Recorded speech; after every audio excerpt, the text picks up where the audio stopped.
आज फेरि सालीले मलाई मुख मिठा गर्दैछ के हो पनि के सर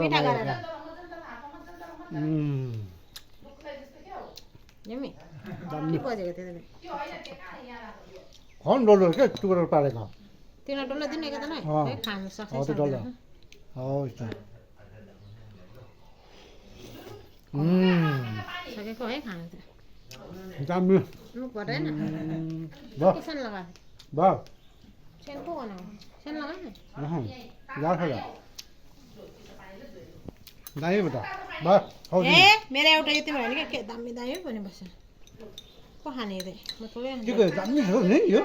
के गयो यो यो व्हाइट मिस्टी हो दामी लभली लाग्यो लभली अरे बा बिरपडा लभली ल्याएर चाहिँ मिठाई सालीले ल फेरि पनि खाने ल बाई ओके आम्माम दामी